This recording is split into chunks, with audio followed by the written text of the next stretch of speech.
Good evening, everyone. Thank you for coming back to Releasing My Secret, the podcast. This is Coach Santrisa coming to you on tonight to have another great conversation with a very special guest.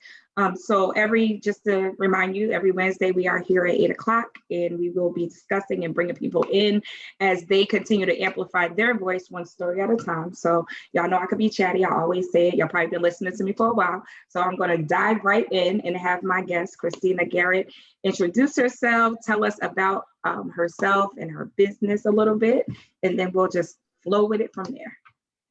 Well, hi, Centrisa. Thanks for having me. Thank you for coming. Absolutely. Well, hello, everyone listening. My name is Christina Garrett. I'm an organization and productivity coach for busy women in leadership who want to succeed in life without needing a body double. So we work through schedule reconstruction, priority management, family management, and organization to help them get more done by strategically doing less. Thank you. That's so great. You know what's so funny is that I told you when we first spoke that I used to follow you, right? Years ago when you first started. And so I'm so superly proud, and just to say it publicly, like of your growth, to see you grow and evolve. And like, I'm just really stoked and I'm really excited. And thank you so much for coming on. I really love strategic. And I think that that's like a word that's used so much now because, you know, everybody's always like, we got to have a strategic plan, strategic. And you're like, as a parent, sometimes you're like, well, how that's going to happen? Like, you know, like how, anyway. And so I appreciate you and I appreciate what you do. Do you have like regular clients that you host, but outside of Facebook? So what we do is we work virtual or in person, one-on-one consulting. We also have an annual conference that happens around every September. Maybe it's October this year. I don't know yet. But we have our annual conference every year, as well as making the shift over to one-to-many consulting, more corporate style, where we're helping women who are climbing the ladder and quote unquote taking their seat at the table to not have to forsake family in that pursuit, you know. So a lot of women, we're trying to, you know, get our seat and move forward, but then we feel like I have to choose, or we press pause on acceleration when in reality we can't accelerate with that proper balance. That's so true. So I know for me, like being a trauma recovery coach, what kind of drove me and my passion is just that I've gone through so much, and I just believe that we are built and set to be a free people, right? So what is your passion? Like what drove you to this point? Like, you know, what drove you to say, this is what I want to do. It's like, you know, this is what, because you're very good at it, right? So like, what really drove you to, so what drove you? What was your passion behind, you know, creating your business, becoming a coach? Well, I'm a homeschooling mom of 5. So my house is always overflowing. The pitter patter of little feet are very real here in our house. And I'm also a pastor's wife. And so I've found across the board that a lot of women, okay, let's just say the productivity is impacted by your family life. How everyone can say, let's grow up and glow up and let's get it done and all these things. But then we throw in the essential elements of raising a family, the time, the nurturing, the hugs, the I need mom and only mom, all of that, as well as the practical elements of just taking care of a household, you know? So some of us want to constantly live our purpose-driven life, but then there's laundry and dishes and, you know, somebody's got to cook dinner. So there's all these essential elements. I want to be purpose-driven and at the throne of God 24/7, you know, but there's also the very realistic aspects. And so when my oldest son was 1 and some change, we found out that we were pregnant with twins. And so we pressed fast forward from, you know, being, you know, hip, you can fake being hip and cool with 1 kid, maybe 2, but then we were mid-20s with 3 children, what felt like decades ahead of all of our college counterparts, you know. So as the twins got older and they hit toddler age, I was just not okay. You know, I'm not sure if I never bounced back hormonally from dealing with postpartum, but it was just a place in my life where I had to redefine who I was. You know, as you're serving and loving and nurturing others, being a caregiver, and all of the multiple other facets that we do in this life, you know, you still have to know who you are and be self-aware of what you need. And so the Mamathon Diaries really came from a place of me just blogging about my journey as a young mom, you know, having 3 kids and just hoping everybody napped at the same time that day, so that I could feel rested and peaceful. And then God kind of put it on my heart, like, I want you to work with women. I said, well, God, I can't work on myself right now. You know, I'm not even doing very good inspiring myself to do anything. But that's where it all started, is just one young mom trying to tell her truth. So we began with a little dinner, you know, Hilton Garden Inn with some dried chicken, you know, you know, just women coming together to fellowship and grow on purpose. And after that dinner and conference, and we had a little music and everything, the magic happened after, where there were women who stayed around an hour, 2 hours, 3 hours after the event was over, talking and connecting and switching social media information. So then all of a sudden I went online that following weekend and everybody was following everybody. And it was like a network of things and people encouraging each other and hyping each other up, and, you know, just really getting to know, to enlarge their circle, you know? And so that's where we started about 5-6 years ago with the conferences, but the mission has remained the same, which is to help women prioritize the things that are on their plate so that they feel revived, energetic, and focused on the things that really matter. So what does self-care look like to you? So I hear you saying all of that, right? And in my mind, I'm like, how does she breathe? Like, when, especially, let me say this, I gotta be transparent, right? I know, like, pastors, because sometimes I call my pastor, I'll be like, oh, I'm sorry, pastor, am I bothering you? He'll be like, no, it's all right, right? And so being a pastor's wife, I can only imagine sometimes, right? And so, like, and probably people call you too, right? And so we just took it to a whole nother discussion, kind of a different level, because that's a whole nother life in itself. And you're talking about your children, like, then you got spiritual children, like, that's a lot of kids, right? Listen, so you're so funny. So with church, right, I do the best I can to walk in my role. My role is I am sleeping with and dating the pastor. Okay. So my job as the pastor's wife, first and foremost, is to be his wife and his girlfriend. It is not for me to be bopping all over the church in every ministry. If y'all need me for something, you know, I'll help, you know, I'll contribute or whatever. But I've always wanted to make sure that my focus remained key, you know? So if my husband is tied up with something at church, most likely I'm taking the kids and we're going to the playground, because my children should not feel like they're second because of church or ministry activities, you know? So I've always really taken that to heart. I also feel like there should be a separation, so to speak, between church and state or church and family, you know, where he can come home and feel like he doesn't have to talk about that all the time because his wife is over stuff and he's over stuff. And now we got to coordinate, and we should be able to come home and feel peaceful, you know, and feel like, you know, restorative. So yes, it is an extra challenge for our family in terms of time management and things, but it's also beautiful because I have a husband who puts family first, you know, and I never have to feel like I'm second to the church or family is second to the church. All I got to do is say, babe, we haven't been out in a while, or we haven't whatever. And he'll amend his schedule accordingly. But I think it's really important that we put first things first, because just like your 9-to-5 job or whatever, yes, you are called to a church, you are called to ministry, but let you run everywhere and fall over. And they will mourn you for a while. They will send you off to see Jesus, and they will begin the application process for another pastor. Move on. Yeah. That's so true. They will.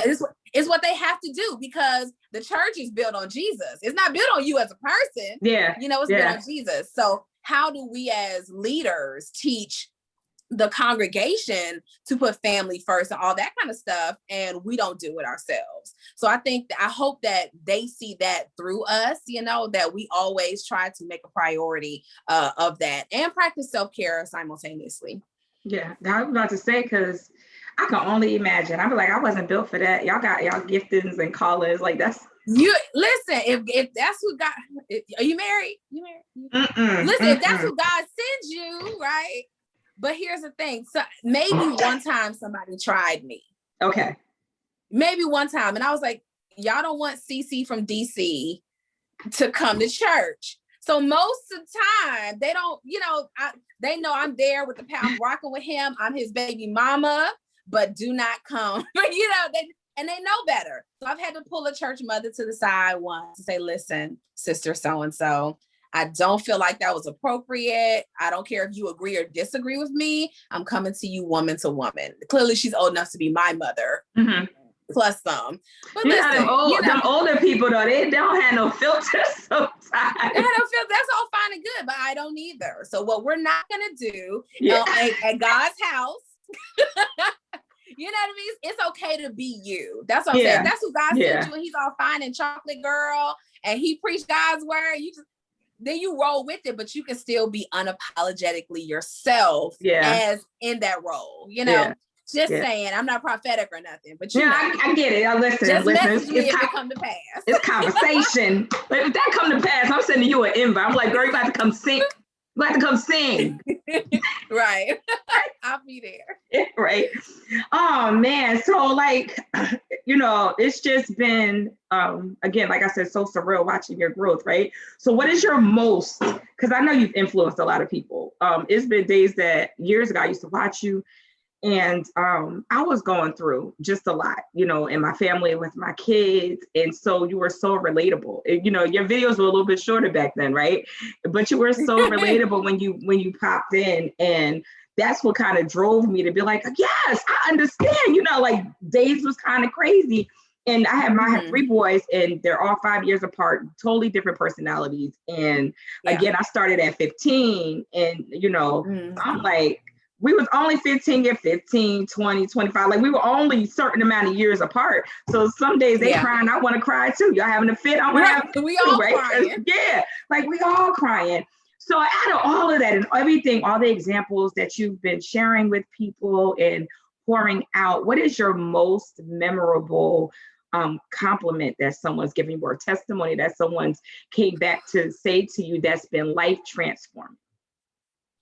There was a client that I have she lives in Trinidad and Tobago. Mm-hmm. And we connected because I did one of her virtual summits. And as we were talking, pre-summit, I was just sharing what I do and, about how a lot of us are feeling, right?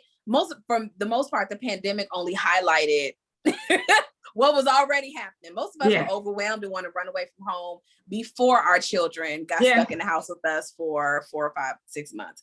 So, so we were just sharing, and she started to get emotional while we were just talking about, how we all as women have felt at one point or another. And so later on, when we did, kind of like an intro call, I said, just tell me about your life, and she said, I feel like my entire life is on fire. She said, my marriage, my kids, she was a homeschool mom too, of 2 kids. She was a business owner. She said, I feel like I wake up and I'm working. I go to sleep and I'm working. And I feel like there's no I said, well, are you at least making the money you want to make? And she said, no, because she was always overtly engaged in that area. It seemed like everything was chaotic and she was always spinning her wheels. And so, of course, we got to work, and literally the beauty of it was her business skyrocketed. She would message me and say simple things like, tonight I'm baking cookies with my kids. And that's something that's so small that a lot of us take for granted, but she was always face buried in her laptop trying to make sure that she met her goal.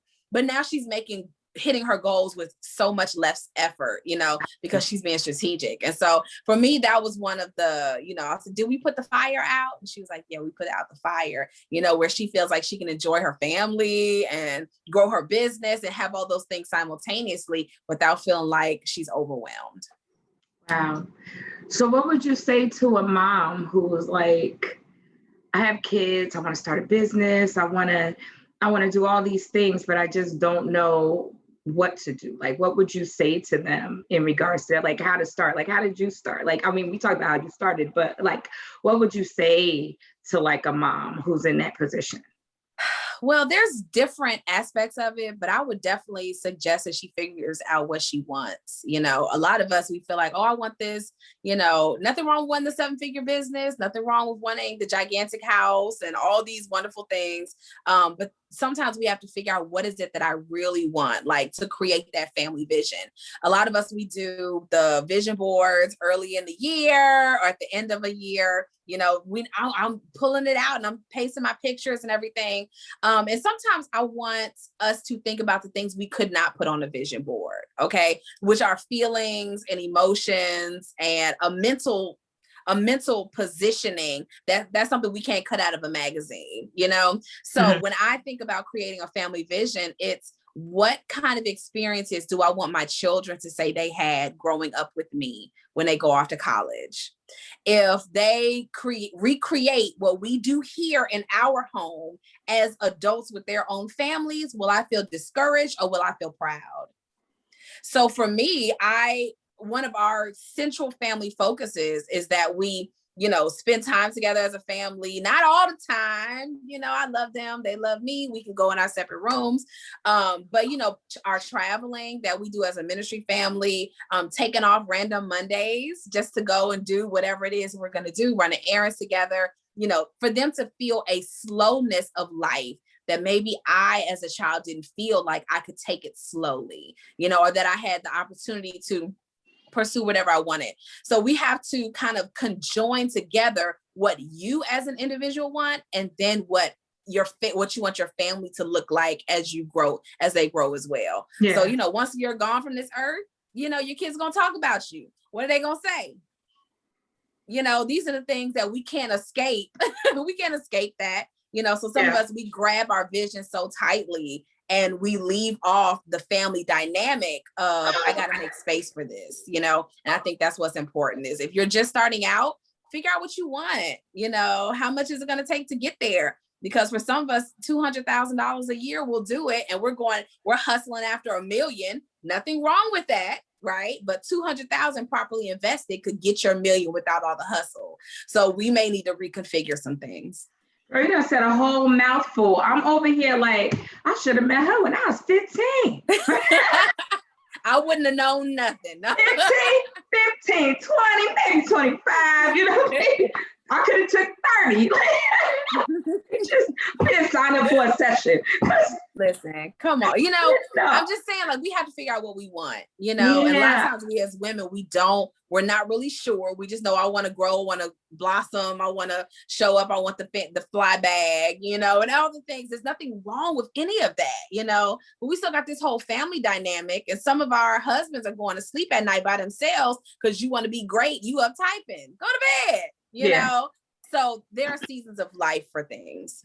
And that's true. It's really learning the balance. I think for me, someone had, they were talking, I did an interview and they were asking me about how do I balance out, you know, my children and my family. And even sometimes when I go out to speak, or if I do an event, or a book event or something, I'll bring, you know, my son with me. Now I have 2 that are older. I have a 25-year-old, so it'll be 26 in a couple of days. Mm-hmm. And I have a 20-year-old that'll be 21 this year. And so my 15-year-old tends to tag along with me a lot of times. And so I kind of try to keep him close and incorporate him, you know, just in my stuff. But then there's other times when I'm like, listen, we're not going to worry about other stuff. Let's just have some family fun. And I try to do that. It's still game night. No video games tonight. We're going to, you know, have a family board game night, and I'm going to cook finger foods, and we're going to, you know, do whatever. And so just to kind of keep, because I grew up with both of my parents, right? And so I remember growing up, I think the highlight of my childhood was knowing Sunday was Sunday dinner day, right? My mother would wake up, she would make breakfast, but then I knew Sunday night was Sunday dinner night. I knew that holidays, you know, she would invite the family over. And being a single parent, sometimes I couldn't do that, all the time, right? And so I had to learn how to restructure and do everything. I'll tell you, said a mouthful. So I'm over here reflecting, right? And digressing. Okay. So it's kind of like, that's so important to help keep their balance so that, you know, because I think at one point in time, they ain't like me, I ain't like them, and we ain't care, right? It you happens. know, you in your room, I'm in my room, and I fed you tonight, you know, or it's some noodles in the cabinet, you know how to make them, or you know what I mean? And so bringing back that, and I say that to say that now, as I'm older and I've learned better and I've matured, I understand that, and to say to people that it's not too late to start there, right? It's not too late to start and to establish that, because sometimes you feel like it's too late, right? That, oh, I done messed up, my kids are grown, or, oh, I done did this. And I used to feel like that. And I told my son the other day, we had a conversation, we were talking about something, and he was like, Mom, I need you here. And I said, that melted my heart, right? And it was so, he was looking at me like, what? And I'm like, you've never said that before, right?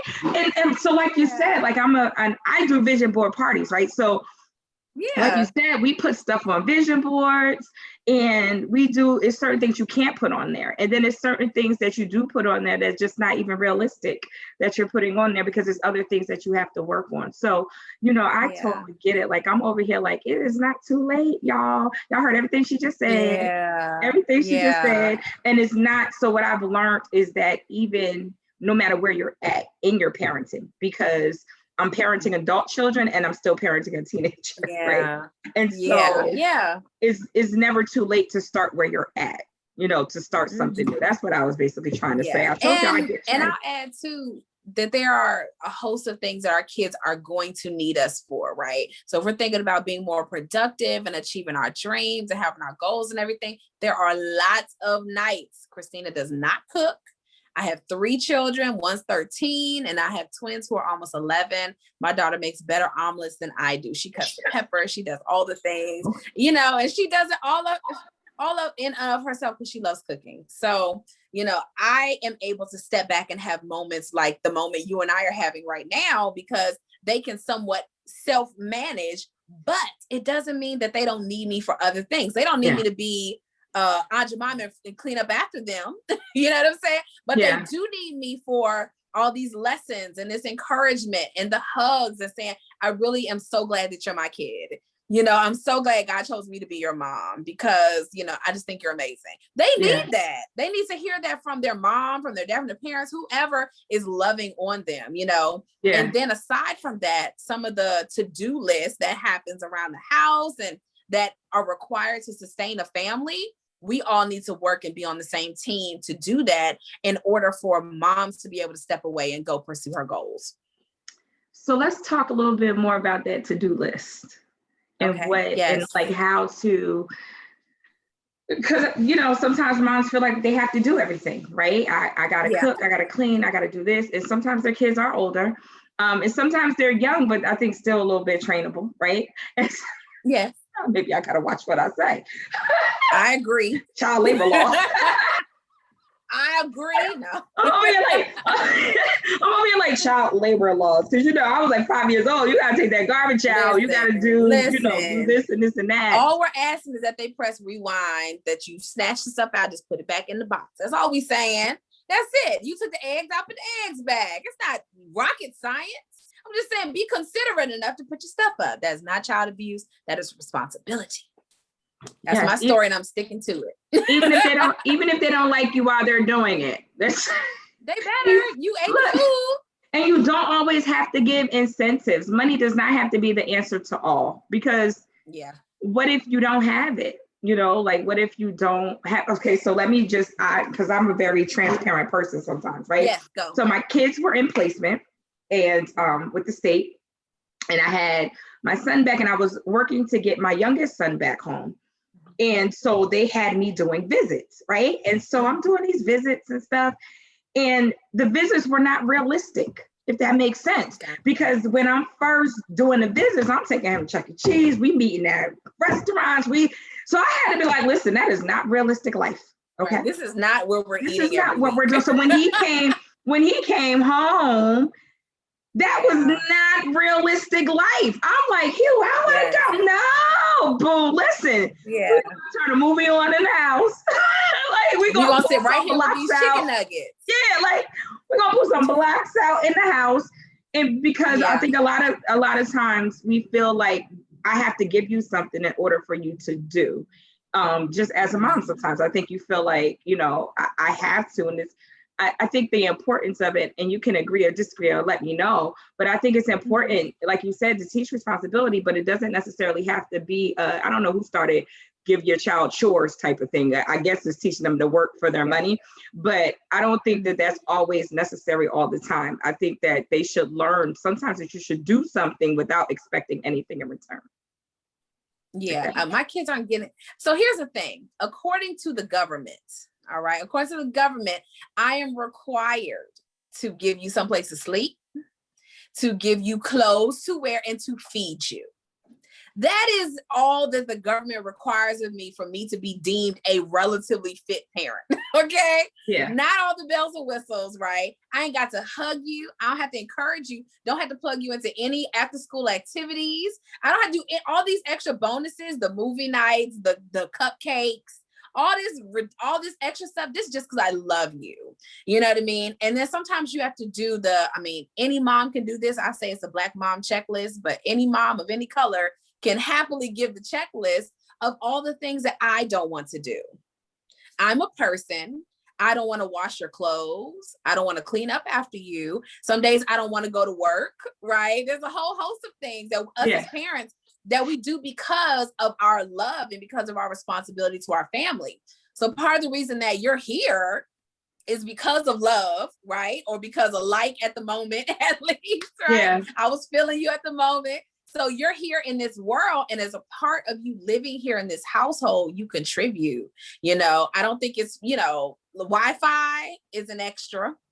Okay, you can get the encyclopedias like we had back in the day to work on your paper. As far as I'm concerned, Wi-Fi, tech, all these things, Netflix and Hulu, these are bonuses because I love you. So can we all agree that, we all have to contribute and give some to get some, that this is a part of the family dynamic, that we're a partnership, we're a team, and everybody on the team has to participate. So true. My son gonna come home tonight. I'm like, I need you, and we got a checklist. We're gonna go over tonight. Usually you got to break the checklist out after they say, but I don't really feel like. Yeah, I don't feel like doing. I'm like, we got a checklist. We need to come sit down come sit down. We got a checklist that we need to go over. She was like, Mom, can I get $5? I was like, for what? Money don't grow. I go, money don't grow on trees. But I'm like, okay, I sound kind of old. Maybe it do grow on trees, the paper, but the trees are not coming out of my pocket. Like, right? How about that? Yeah, right. Let me give you a list of the things I have to pay for this month. Like it's Gatorade in the refrigerator. What's different from my Gatorade and the one at the store? Like, what's the difference between my water and the water at the store? Like, there is no difference. Make a sound. What's the difference between bread and lunch meat and a hoagie from the corner? Yeah, a hoagie from the corner Make it store. work. I guess that will look funny at the basketball court. He pulling the sandwich out his book bag. Maybe that will. That's called life. That's called you got a mama and she doing the best she can. You gonna take what I got. That reminds me of Eddie Murphy when he was talking about his cheeseburger, how his friends went to McDonald's and his mother made him a homemade cheeseburger. But that was like the best cheeseburger. Anyway, that's just my little side note. That's what I feel like. If somebody made you a homemade cheeseburger, that joint was bomb. Yeah. It was all greasy. That's all I'm saying. That's all I'm saying. You didn't get the McDonald's cheeseburger? That was grease running down your arm. For you? That's love. That's all I'm saying. We put a lot of love into things. I think that they need to lot of love. Really understand. Yes, 100%. Yeah. Oh man. So quick question, right? Yes. I know that you are a godly woman. So I don't want to use the word. Is there anything that you feared before stepping out? Or it made you nervous, it made you unease. And that's just really, is there anything that you feared? Let me say that. I got to say it the way that I'm just thinking it, right? Because, some deep folks would be like, God ain't give me the spirit of fear. And you'd be like, but you were scared or something. Because I get it. Oh my gosh. I feel scared every other day. Every other day, because you should always be shifting levels, how you do things. So I was scared when I got that little tiny Hilton Garden Inn room, meeting room, and I was put the Eventbrite up, and I had a horrendously ugly logo at the time. And I mean, the chicken was dry and all that. I was just, the thought of all the things, every time I do something new, I am scared. Every single time, like relentlessly, when I started reaching out to people as we've made the corporate shift, and it's like, hey, I know somebody who's a wellness director or working in HR or all these things. And I got to slide in their LinkedIn DMs and say, hey, I would love to have virtual coffee with you and talk to you about our productivity trainings, that we do for women, for working women on your teams. And they're like, oh my gosh, I would love to. Like, we need that. But every time I press send, I feel scared because it's the possibility of them saying absolutely not, and you feeling rejected. Some of us feel like, okay, I'm always stepping in and I'm showing, all the things, and you hype it all up. But every single time I go to intentionally grow myself or grow my business, I'm learning through the fear of rejection, learning through the what if it doesn't work, learning through what if nobody shows up. And sometimes we let that fear cause us to put it out there, but then we don't follow up. You know what I mean? So there will be people or emails that you send or all these things. Like I did Red Table Talk. I was one of the little people got to ask a question and all the things, fun stuff. So I have like one of the producers of Red Table Talk in my phone, right? And on my email list.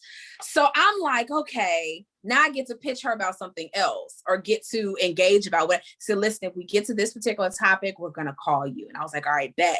But typing out the email and pressing send on it to say, hey, what about me is scary. Sending it to Fox News or sending it to all these other places, it's all scary. But you got to get comfortable with the fear, right? Because nobody wants to be uncomfortable. So what we do is we find other things to do other than do the scary stuff.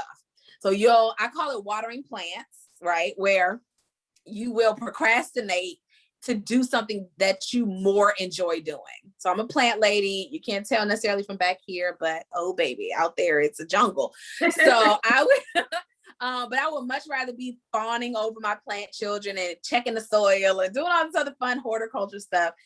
And it's like, no, you need to be on LinkedIn sending messages to say, hey, company who has 75% women, how are you supporting the ladies on your team during the pandemic and beyond? That's what you're supposed to be doing, but that's uncomfortable. And so, we got to get used to it so that we can grow. So every other day, multiple days a week, I feel freaked out at the idea of putting myself out there and making a shift. And you wonder if somebody's better than you at it. And then you got to remind yourself, nobody is better at it than me. Nobody else can kill that like, Teresa can or Christina can or whoever's watching, because you're operating fully in your gifts. You just got to get comfortable with it and be okay with the fear and then get over it. Yes, that is key. And I just want to add and say, when I had my launch, I did a vision board party. I had vendors come, and I think I had 2 people register. 2, right? Yes. And so you can't tell from the pictures. People look at stuff on social media and be like, oh my God, let me just be authentically real. Up, go girl. Look, let me be authentically real 2 years later. Okay. I had the PowerPoint, I had food catered, I kicked out a lot of money, and it was my launch, right? It wasn't even COVID. So it ain't even like people could have said I ain't come because of COVID, right? The thing is, like you said, do it scared, right? Even if it's one person, right? Because what happened was my vendors, they all jumped in. We all made boards. Everybody that day, I talked to everybody. We all chipped in, and it was fabulous. It was wonderful. They created visions for their businesses, the people that was there. And it was an awesome event.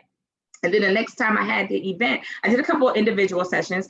And then the next time I had the event, I had more people that came who actually registered, right? So I think the key is that if you're scared, still do it, right? Do it anyway, do it scared. And even if one person comes, do it anyway. And if it's a virtual event and you're going to be speaking, get on your Zoom. If nobody logs in, still record yourself talking, because now you have content, right? Now you have, and I was just telling my client that now you have content, because nobody knows who else is on the Zoom but you, right? When you're recording, can't nobody see who the participants are but you. So even if it's just you and recording yourself. Yes. And I'm going to tell you something that I've done in the past. We did a homeschool summit last year, maybe around this time of year. And I was like, I don't really know what's going to happen. I know I kind of have the audience, but blah, blah, blah. And I mean, when I say I contacted the ladies who were going to be a part of the summit Thursday night, put the event together Friday, boosted the post for $10 on Friday, from Friday to Saturday, and had like 75 to 100 people registered. Wow. $10. I'm gonna do it again. $10, to say, hey, this is happening. And I guess about 50 people watch live, and it's still an evergreen things for anybody to go back and look at. But we had these bomb veteran moms, who've been homeschooling, who graduated, 4 kids already, everybody with scholarships. I was like, listen, we need to hear from you. But I was still nervous, but I was like, listen, we're just gonna go ahead and make this thing happen. And you have to do it in order to get over the fear and in order to see the results, because you won't know how good it could have been until you follow through. And that's a struggle, but it's doable. That's so true. And I think for me, I struggled with virtual events, virtual stuff. I'm like, virtual, I'm better in person. Like, virtual. But the more I'm doing it, I'm finding I'm more comfortable in it, right? It's just a different level of comfortability, because I'm like, I'm so used to doing stuff in person, but that's a whole nother conversation for another day. I understand. But it's so you have to do it. Number one, you have to do it, right? Because it's the only way that you would know, or else you're going to live with what ifs. What if you did do it? Like, look at it that way, right? So it's kind of like, okay, well, what if I do it? What's the worst that could happen? You'll be successful. You know what I mean? Like, the worst is nobody comes, but you got to be okay with that. And then you have to do everything you can to make sure that's not your situation. So I think we may get excited, start the goal, start the progress. And then when we don't see the reception that we want, we take our foot off the gas, so what you really got to do is keep your foot on that gas all the way until the day of the event, you know what I mean? Or the day of, until whatever. Because sometimes it's like, hey, I put it out there and nobody registered. And so then you stop talking about it because you feel embarrassed, or you stop, advertising it like you were and stuff like that. And instead, we kind of need to do a flip of the script and say, I'm going to keep my foot on the gas until I can't push it no more. That is so true. I think I do that all the time. Now I do that more so. And I think I did that with one of my events. It's kind of like you talk about, you have to just break out and just go all in, put all feet, toes, fingers, fingernails, put everything in and just do it. And I think that's like the main thing. And get to a good team behind you, support system, right? Get someone who can support you. I think for me, that's key, right? I have my essentials. So I have a counselor, right? Regular mental health counselor. Yes. Not like that, but like, I'll sit on anybody's sofa. I don't care. So I got a counselor. I have a coach, and I have my pastor, and I have my spiritual mom. And I have people that I have lined up that I can actually go to. Those are my essential people to keep me balanced and grounded, right? Because I feel like every coach needs a coach. If you're a mentor, get a mentor. I feel like you just need that extra added support. Do you actually have a coach yourself? Yes, I have worked with a business coach in the past to help me streamline. At the time that we worked together, which was last year, I hadn't truly niched down all the way. And so this year I actually took a client that wasn't my ideal client, and it refocused me. I was like, you know what? We're not coaching one-on-one no more with any women who are not moms.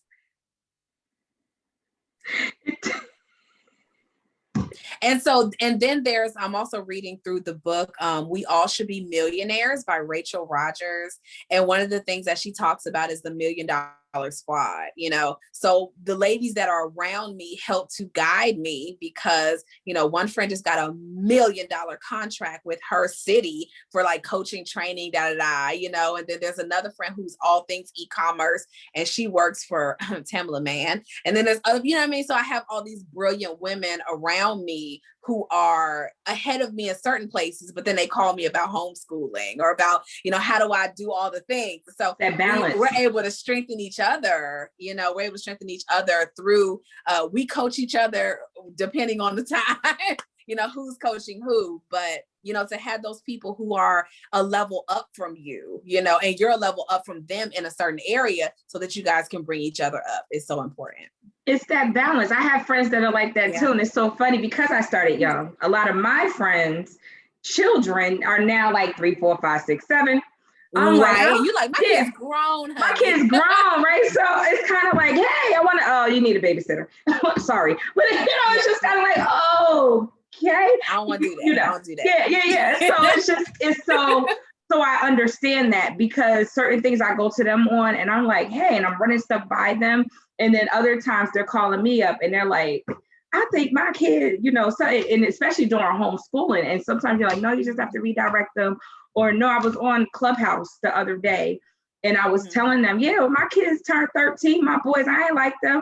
And the lady's like, and so she comes off of mute and she was like, I thought I was the only one. And I'm like, no, they're boys and testosterone is kicking in and they starting to feel manly and they're going to challenge you. Yeah. And she was like, oh, I thought I was just me. I'm like, no, it doesn't take away from your love. You just have to process it a little bit different and learn how to redirect a little bit different. And she was like, oh. So it's good to have these people who are around you where you guys can feed off of one another. And, and I always say it, iron sharpens iron, right? And so you just don't know which areas that it's in. You can't always have people around you who's always pulling from you, but you should be able to rely on those same people who you keep in your circle. Where you could go to them. I always say dealing in trauma recovery for me is rough. Emotionally, sometimes it's rough because the attack of the enemy a lot of times is in my emotions because I'm determined to see people free, right? And so it's essential that I keep people around me who could lift me up and pull me. So we feed, like you said, we feed off of each other. So let me ask. So who are your 3 most influential people and why? Are these like practical people I can call right now?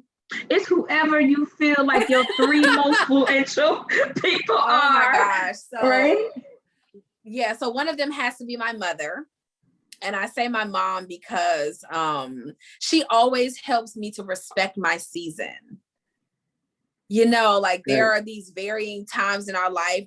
There's a time for springtime when there's all this newness coming. And then there's times for winter where you're supposed to kind of wait it out. And so she always reminds me to respect my season and to operate in unity with my husband, So she's like, if there's power in agreement, so if you and your husband are agreeing, God can bless that agreement. If y'all are in 2 different, whatevers, then you won't see the same progress that you would if y'all were agreeing on it. And so that really, it always helps me consistently to refocus. So I definitely say that my mom is one of the most influential people in my life. Another influential person in my life would be my best friend, Leona. She helps me to know I'm not crazy, like you said. She's a homeschooler mom, 5 kids too. So I'm able to call her on the phone and just say, hey, this is not working or this is working, whatever. And we help to reconfigure some things together, but I never feel judged. I always feel well received, even if I'm going off for whatever reason.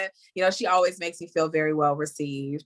And another person that's influential, I feel like I should pick a good leader. Of course, my husband is a cop-out answer, so I'm gonna go. Wow. Okay, so I have a mentor. Her name is Rhonda Benton, and she is so statuesque and amazing. Like she literally got a construction license to build her own house and put her own marble floors down. And she's in her 60s, but she's just been to the White House for agricultural stuff and then comes back and is building a whole retreat center for youth. And she's just so gigantic and larger than life in her personality, you know? So I want to be like her one day when I grow up. No money troubles, you know, no financial issues at all, and able to sow freely into the lives of others. That is amazing. If you got another one that you just want to just pop out that. No, I was stretched. I was like, let me think of influential women in my life. So those three would definitely be. Yeah, I was about to say, because you always pull another one. You know, sometimes it's hard. Somebody asks me that same question. I'm like, only three? Yeah. Like, shit. Right. Yeah, right. It's kind of like, how? Yeah. And then I turn around and do the same thing, right? But you know, it's just kind of like, it's so many people that can have so much of an impact just in general. And you have poured so much, you gave so many nuggets. I don't even think you realize how many nuggets you have given. Like you've dropped so much. And I hope that our listeners and people who are watching, just your authenticness, how, you know, you're very authentic, you know. And I appreciate that. And those type of people I like to talk to, right? Because it's kind of like, this is what it is. This is real life. It ain't always roses, but you can make it carnations, you know, or you can make it roses. Yeah. You can make it that. And it all depends on how you strategize and how you work things out and to necessarily and have balance, right? What I did want to ask you to touch on just really quick, just speak to about, because a lot of people like myself, I did like a talk thing about it a while back ago about homeschooling. And I think that because you have that experience and because that's what you're doing, if you could just touch on that just a little bit, because there may be some moms out there who are homeschooling or who are contemplating homeschooling. I try to stress and say, I think I cheat in my homeschool. Let me tell you why I cheat. I do cheat. I'm not even gonna lie. I cheat. So my cheating with homeschooling is Jermaine, he homeschools, but I actually take him to a parent who homeschools home. And so she has like her basement set up and she homeschools my niece and she homeschools him and she homeschools her children. Yeah. And so for me, I felt like if I homeschool, he ain't gonna listen to me. He needs he's a better one-on-one or small class setting. He's not really good in a bigger size class setting. And so homeschooling worked out perfect. It helped him to stay focused and everything like that. So I'm a cheater homeschool mom. I must say it. I say it all the time, right? But if you can speak to that, because there's some parents who will say, you know, I don't feel comfortable right now, you know, sending my children back to school. I want to homeschool. And I try to say to them, it's not the same as school. It's not the same as you having someone give you the books and the curriculum. And, you know, so I'm like, it's not the same at all, because you don't have, you know, someone still on your back, even though they're not present to make sure that things are getting done and whatever. So if you could speak to that, because I don't know if your children don't like waking up in the morning, but he's not a morning person. And so if you could just speak to like parents who are considering homeschooling, like what would you say to them? Okay, so I would tell them to take the pressure off. Here's why. Now we're making the family shift from a rather traditional homeschooling journey to more of an unschooling or child-led learning homeschooling journey. The reason why is one of the things that I read in an article not that long ago is that almost everything you need to know for college or the SATs you can learn in 2 to 3 years. So here some of us are with our 3rd graders, 4th graders, freaking out, pulling our hair out. And are they going to know everything they need to learn and do all the things? And it's like, but if I really want to prepare you for adulthood, let's think back as 30 somethings, 40 somethings, 50 something, however old you are listening to this interview. Are you hung up at all based on what you learned in the 5th grade?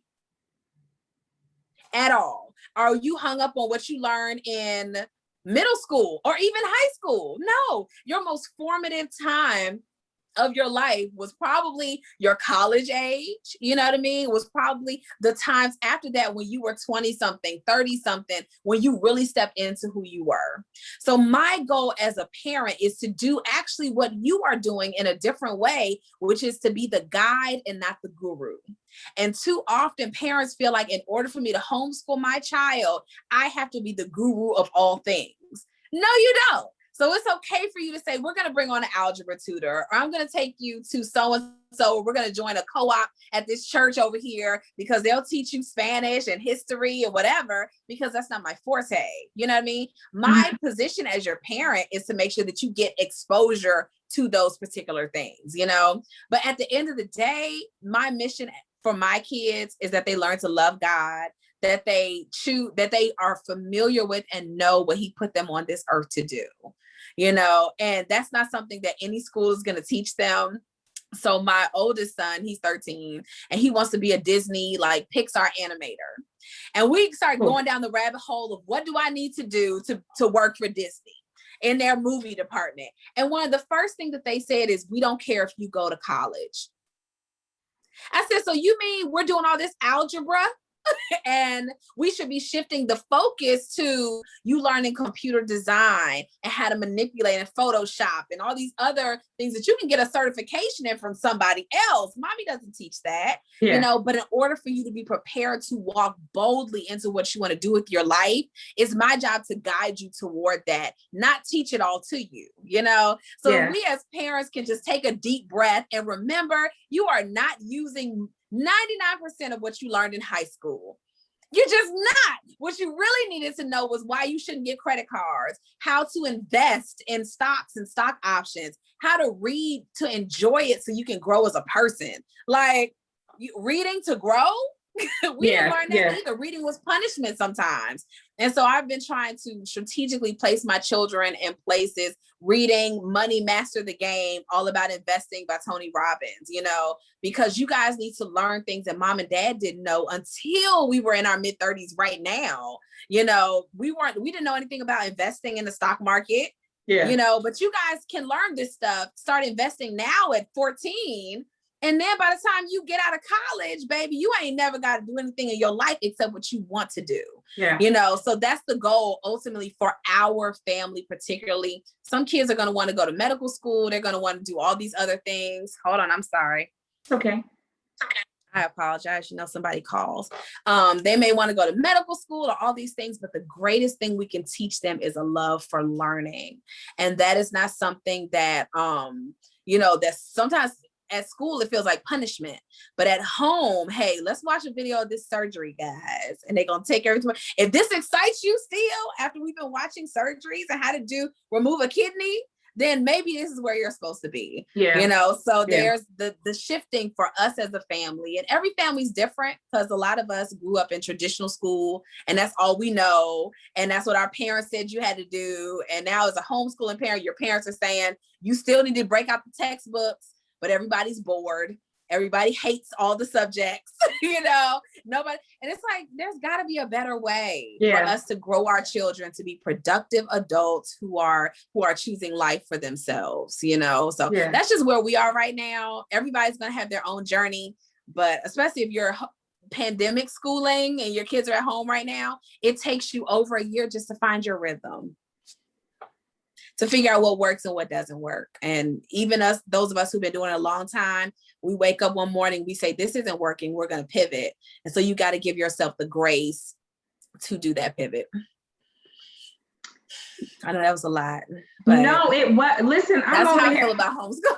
I hope y'all got y'all pens and y'all writing stuff down. Listen, because you are a ball of so much knowledge and just information. I'm over here talking right now, like I know I was talking, right? And I'm like, oh man, so you know, so yeah, I'm just like, learned at 12. Listen, no, because school didn't prepare me to be a trauma recovery coach. Maybe it did. Maybe being bullied and made fun of helped me prepare to be a trauma. Maybe it did, but that was still like a life experience. Right, yeah, you know right. Maybe that's what it was. Yeah, and just like what I do now was not something that was, I got a bachelor's in animal science. You know what I mean? I don't look like I get out there with a horse, but I will. I love doing it. So maybe one day I'll have that happy medium between the two places. You know, we merge together all of that. But you know, what I'm doing now with my life is as a result of life experience, just like you know, so it's like giving them the permission to live and choose their path, you know, as long as it's honoring God and they feel like they're being authentic. I think that's a beautiful journey. Yeah, I think that it'll set a ease, you know, an ease on them, because, you know, I told my son, you know, he was thinking about going to school for music, and I'm like, there's some trade schools you could go to too and get the same certification, and probably it'll be more intense because it's just geared towards that, as opposed to all the extra stuff you learn in college. And you're like, and so I appreciate, like, my college I went to school and I have my bachelor's in divinity. And I appreciate that. I'm like, listen, it's not theology. People think it's the same thing. It's not. People be calling me like, are you a pastor? I'm like, no. It really just taught me how to deal with people, how to function in ministry. Yeah, no, not that. Yeah. And so I'm like, no. No, thank you. No, thank you. Anyway, but and so it's just, yeah, see, you understand. But I hope you do. Anyway. I do. Like, and so even being in school now, and I'm in school for my master's, I'm getting a dual master's. And so I'm like, some of these classes, I was like, first of all, I hated the introduction class, because I'm like, I don't need economics for, but I probably do. But anyway, that's a whole other story for a whole other day, because, you know, I told you I get chatty. So I am, the one thing about this podcast that I like to say, we give a lot of information to a lot of people. Sometimes it sparks a lot of, you know, questions. It sparks a lot of things. And so my biggest thing that I'm really big on is a call to action. And that's because I don't ever want to leave someone. Okay, you go to church. So, you know, you go to church, you hear a sermon, and then you be like, all right, we're going to get a benediction. And then you leave people stuck, kind of like, well, what to do next? And so as moms, I know you just gave us some wonderful tips for homeschooling, but what type of call to action? And listen, it could be, and we could segue into giving your contact information, right? Because that could be that as well. But to give them some type of call to action, they've heard everything that you've said. And I wish that we could keep talking forever, because not even for everybody else, for me, because I'm over here like, keep talking. We'll set a different day for that. I'm gonna have to come visit. You still in DC? I'm gonna have to come visit. I'm just drive down. I'm on my way down to, you know, I'm gonna just have to stop at church, come visit, and then, you know, have dinner. Girl, I wish I was still in DC. I live way further south. Okay, well, we'll talk about that later. But if, you know, just come and just kind of, because you gave so much information, and at me being a mom and learning how to parent at 15 and all the way up until I'm a totally different type of parent, you know, from 15 years old. Absolutely. And then, and so, you know, my oldest son will always be like, Ma, you were so hard on me. And I laugh at it now. My bad. My youngest son is like, yeah. And so they all kind of view me a little bit different. And so I bring, like you said earlier, I bring the happy medium, the happy balance, because it's what do I want them to remember me as? Not as the, you know, fist pumping mom because I was 15 and that's all I knew. Not as the, you know, the mom that just lets you do anything because you're my last child and I'm just tired, right? So just to bring that balance and that happy medium in. But like, what would be your call to action and everything that you said to our listeners on today? Well, I want to reinforce again about creating the vision, you know, and that's beyond for your family and your home, but also for yourself, you know. And so a lot of times we will have an ideal of what we want our home to look like, feel like. We know what we want our family to do. Maybe we know we want support or help in certain areas, but we just don't know how to ask it. So we're stuck in between where we are now and where we want to be. And that's where I come into play to help women really unpack, you know, what is it that I need support with? How do I need to communicate with you so that you understand what I'm saying and you can receive it well and respond to it in the way that I need you to. And then learn how to delegate and move some things off our plate so that our energy isn't so all over the place. place. And because we create the vision, communicate with the loved ones, and delegate, we can alleviate our stress and our overwhelm through practical self-care, self-awareness, and good priority management, you know?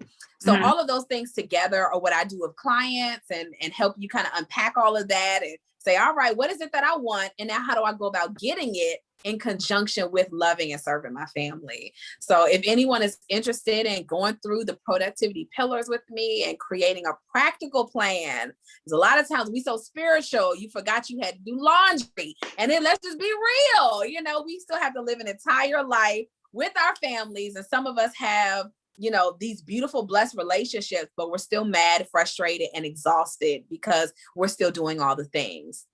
So I just want to invite anybody who wants to, whoever those people may be, to come and connect with me. I'm on Facebook and Instagram at the Mamathon Diaries, or you can hop over to my website, runningamamathon.com, and fill out the information, and we'll get together. Yes, I'm so excited. And that contact information will also be on releasingmysecret.com website. So you'll have all the information where you'll be able to reach her. And then it'll be on the page as well. So you should have viewed it. You know, you're viewing it now, and you've seen it. Flyer. So silly. Yeah.